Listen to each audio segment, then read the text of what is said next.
Toda mi vida ha sido una constante en relación para el pensamiento, la cultura, la música y el humanismo.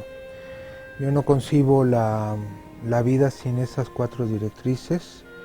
Desde muy pequeño he tenido inquietudes gigantescas por saber.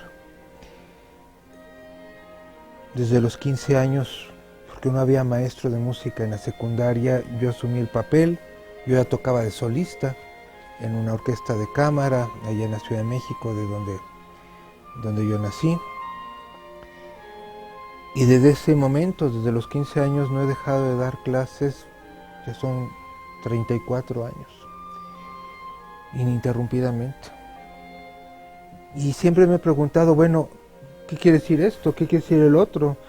¿Cómo funciona esto? ¿Cómo funciona el otro? No solamente en música, en cualquier cosa, en historia, en poesía, en literatura, en política, en leyes. ¿Por qué es esto? ¿Por qué es el otro? Y pues a veces me explicaban y a veces no. Entonces yo doy clases exactamente como me gustaría que me hubieran enseñado. Que me explicaran a veces con manzanas y palitos las cosas porque pues no siempre entiendo. Entonces todo el tiempo ha sido así. Por otro lado, también por casualidad veía que algunos directores de orquesta, porque desde muy temprano yo quise ser músico, o compositor, o director de orquesta, violinista, pianista, cantante, no sé, y fui probando todo hasta que me di cuenta que mi centro era la dirección de orquesta y después me di cuenta que la composición era lo fuerte y uno iba con el otro. Y veía algunos directores de orquesta, en especial Jorge Velasco, que escribía las notas al programa de las obras que él dirigía. Yo dije, voy a hacer lo mismo, voy a tener todo bajo control y voy a explicar las obras que voy a dirigir, pero por escrito. Y ahí entra otra faceta. Ya para entonces ya daba no solamente clases, sino conferencias audiovisuales. Estamos hablando de los 80, eran con transparencias y grabaciones, no había todavía videos propiamente dicho. Yo comencé a escribir los artículos. Al final no se publicaron los primeros cuando dirigí el concierto, en la nota del programa, sino en revistas. Y sin querer comencé a publicar artículos en revistas, en periódico. Un amigo entró a Excelsior, un ex compañero de secundaria, Raúl Gómez Miguel, me invitó a colaborar en revistas de Excelsior. Al rato ya estaba en la sección cultural de Excelsior, en la sección universal internacional de Excelsior, escribiendo no solamente de música, sino de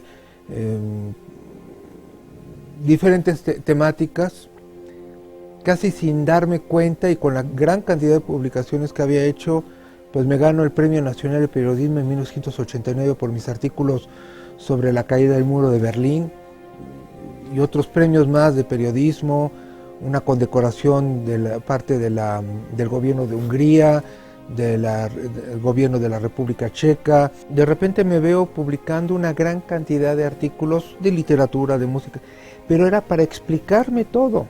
Y para explicar a la gente, o sea, cómo funciona esto, por qué fue el 68, por qué hay movimientos juveniles, qué quiere decir exactamente el Holocausto, qué es el nazismo, qué es la historia, para qué sirve el arte, qué es la ciencia ficción, qué es la ciencia y qué es ficción.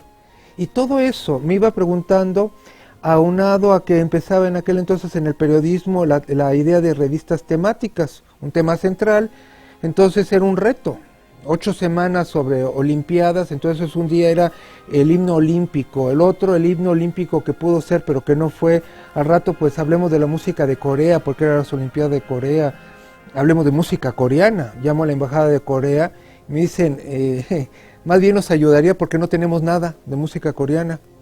O sea, ¿no me pueden ayudar? No. Ah, gracias. Entonces tuve que inventar, buscar información de música coreana y publiqué, y ahora resulta que cuando quieren información de música coreana y van a la embajada de Corea, sacan mi artículo, le sacan una copia. O sea, no había, entonces había que inventarlo. Obviamente busqué bajo las piedras, ¿no? Pero saqué información, fue para mí fascinante, pero siempre estaba componiendo.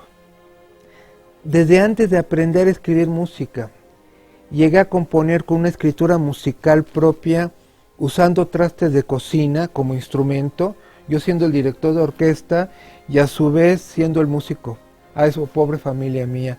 Sentaba a todos, escuchaban mi concierto que yo dirigía. Digo, esos son juegos infantiles que yo los tomo muy en consideración.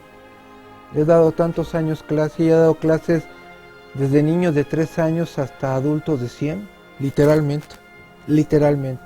O sea, creo que el rango de gente que le he dado clases han sido desde, vete que te cambien los pañales, hasta, ay señor, pero entonces usted vio pasar el tren del zar, el señor Dichter, que en paz descanse, sí me contaba cosas de Rusia de 1915, antes de la revolución, o sea, y era alumno mío. Vamos, ¿qué hago? O sea, ha sido una cantidad entre mis alumnos, si podemos decir. He tenido a Carlos Fuentes, que ha ido a mis conferencias, Miguel de la Madrid, Echeverría, Paco Ignacio Taibo I, Paco Ignacio Taibo II, Cuauhtémoc Cárdenas, Pedro Almendáriz, que de repente me decía, ya llegó el alumno Almendáriz, pásele.